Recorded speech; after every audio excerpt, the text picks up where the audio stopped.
This video will give you a basic understanding of how a grinder pump works, specifically from an electrical perspective. A grinder pump plays a key role in wastewater systems. It grinds sewage into a fine slurry and pumps it under pressure through small diameter pipes. Let's take a closer look at how it operates and what makes it unique electrically. A grinder pump includes four main components. First, an electric motor, which drives the entire system. Second, a cutting mechanism that grinds solids into slurry. Third, a pump impeller and volute that move the slurry through the discharge system. And fourth, a sealed casing, allowing the unit to operate underwater. Grinder pumps often operate on single-phase power, which requires high torque during both startup and grinding. That's why they commonly use a motor design called capacitor start, capacitor run. This design delivers the extra torque needed to start the motor under heavy load and to keep it running efficiently. Let's quickly compare three common types of single-phase motors. First, the split-phase motor, ideal for fans where only light torque is needed. Second, the permanent split capacitor motor, often used in sump pumps with moderate torque. And third, the capacitor start, capacitor run motor, which provides the highest torque for both starting and running. We are going to learn all three motor types, starting with the easiest, which is the split-phase motor. Learning from easiest to hardest motor types will help us build our electrical knowledge, starting with a base foundation. Let's first examine a split-phase motor typically used on fans. So, how does a motor start to spin? It all starts with motor windings, long copper wires wrapped around a metal core. The metal core does not physically touch the rotor, as an air gap exists between the core and the rotor. In fact, without power to the motor, you could with your hand rotate the shaft. When we apply AC power to a run winding, it creates a magnetic field force. Let's imagine a run winding made of 6-wire turns. It generates a force called a magnetic force vector, which has both direction and the strength when power is applied to the motor. This magnetic force travels through the air gap and attracts the metal rotor. But with only one winding, the rotor won't turn. The motor will hum, but without rotation, it will eventually overheat and fail. To fix this, we add a start winding, and this is why we call this motor a split-phase motor, because incoming power splits between the run and start windings. Let's say our start winding is made of smaller wire gauge and has 10 turns around the core. Because of the smaller wire gauge and more turns, the resistance in the start winding will be higher than the resistance of wire in the run winding. Now when power is applied, two magnetic force vectors are created. One from the run winding, a blue arrow pointing south to north, and one from the start winding, a red arrow pointing west to east. These two forces work together to create rotation, known as torque.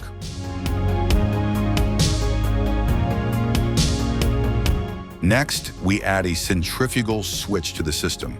We add the centrifugal switch to the system because the start winding can only be powered a couple of seconds before overheating and failure would occur. When the motor is at rest, the switch is closed, allowing both windings to power the rotor.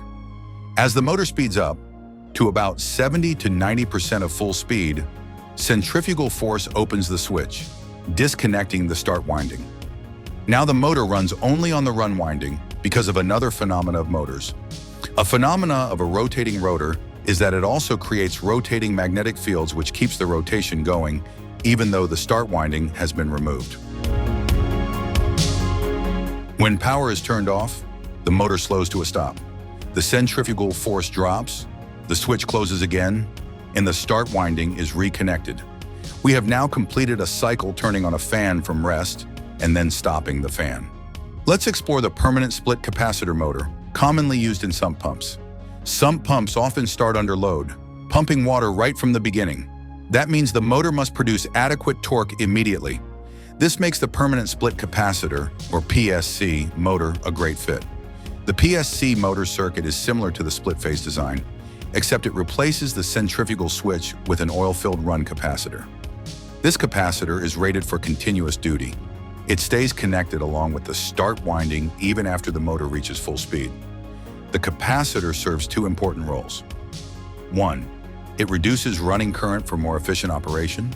2.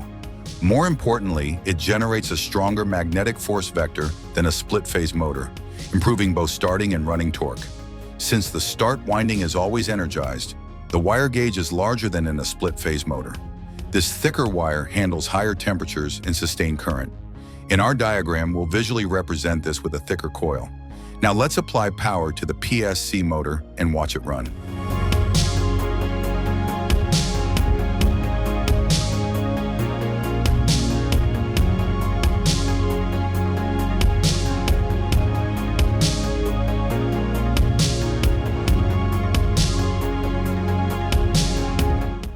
Now we're ready to look at the motor used in grinder pumps, the capacitor start, capacitor run motor. Grinder pumps do more than move water. They cut solids. That cutting mechanism causes added friction. When the motor encounters tough materials, it may slow down. To maintain performance, the motor must produce high torque at startup and during grinding. This is where the capacitor start, capacitor run design excels. Let's build on our PSC motor diagram. The capacitor start, capacitor run motor diagram will contain three components that are needed to start the motor, and the electrical symbols are as follows. A motor run capacitor, RC, a motor start capacitor, SC, and a motor start relay, SR. Before we add all three of these components into the diagram, let's first just add the start capacitor in parallel with the run capacitor that is connected in series with the start winding. Capacitance values add when connected in parallel. For example, run capacitor, 50 microfarads, start capacitor, 270 microfarads, combined capacitance, 320 microfarads. This high initial capacitance delivers significant starting torque, much greater than a PSC motor alone. Once the motor reaches 70% speed, usually within 500 to 750 milliseconds, the start capacitor must be disconnected. After that, only the run capacitor remains, just like a PSC motor. Let's use millisecond timing. Half of a second equals 500 milliseconds. 3/4 of a second equals 750 milliseconds. 1 second equals 1000 milliseconds. Here's an interesting point about voltage. The main winding is always across the supply voltage, typically 208 to 230 volts. The start winding, however, sees much higher voltage, often between 300 and 400 volts, depending on the design. The reason for this is because of the capacitors in series with the start winding, which are then connected in parallel with an inductive run winding, creating different voltage vectors in the start and run windings. We'll explore why in a future video. For now, just know that both capacitors must be matched to these voltages, and the motor start relay must operate within these conditions. Let's walk through a hypothetical example. Our grinder pump uses a run capacitor of 50 microfarads, start capacitor of 270 microfarads, startup current of 60 amps, and a running current of 15 amps. We monitor voltage across the start winding with a digital voltmeter. At 260 volts, after about 600 milliseconds, we manually disconnect the start capacitor. What happens? Amps peak at 60. At 600 milliseconds, voltage hits 260 volts. We remove the start capacitor. Current drops to 15 amps by 1000 milliseconds. Rotor spins continuously, ready for heavy grinding loads. At this point, it operates like a PSC motor, with the run capacitor remaining. Now we'll automate that switch off with a voltage-sensitive relay. This component is called a voltage potential relay. It senses the voltage across the start winding and disconnects the start capacitor at the right time. Let's understand the basics. A relay has a coil and switch contacts. When voltage is applied to the coil, it creates a magnetic field that moves the contacts, changing their state. For example, normally closed contacts open when energized. When voltage is removed, contacts return to their original state. Now let's wire a motor start relay. A typical motor start relay has 3 terminals, where terminals 1 and 2 are normally closed switch, and terminals 2 and 5 are the coil. Terminal 1, input for the start capacitor. Terminal 2, output, connected to the run capacitor and start winding. Terminal 5, connected to common of start winding. Terminals 2 and 5 are connected across the start winding, acting like our voltmeter. Here's what happens. At 260 volts across the start winding, the relay activates. It opens the switch, disconnecting the start capacitor. The motor continues running with only the run capacitor. We'll simulate this with 230 volts applied to our pump. Let's break down the timing and performance. At 1 millisecond, power splits to both windings. Torque is generated using 320 microfarad. Total capacitance. Amps spike to 60 during startup. Voltage climbs toward 260 volts. At 600 milliseconds, relay opens, removing the start capacitor. At 1000 milliseconds, current in the main winding is at 15 amps. Current in the start winding is at 10 amps. The system is now running normally, grinding efficiently. Capacitor voltage ratings must exceed maximum operating start winding voltage. In our example, start winding peaks at 325 volts. Run capacitor, 50 microfarads at 370 volts. Start capacitor, 270 microfarads at 330 volts. We selected a Mars 19551 start relay, rated for continuous coil voltage, 332 volts. Pickup voltage, 244 to 270 volts. Dropout voltage, 90 volts. This matches our design. Relay activates at 260 volts. Coil withstands 325 volts continuously.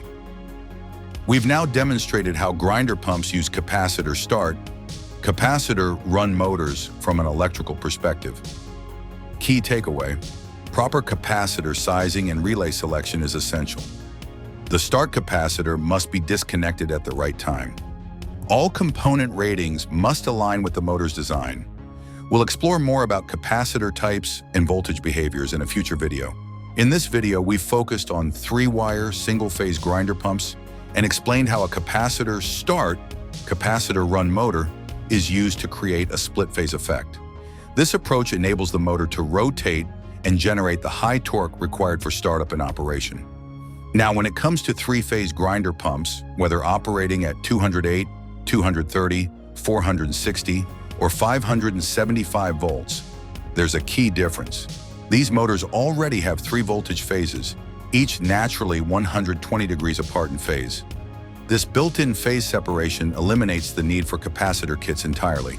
That means no capacitors are needed for 3-phase grinder pumps.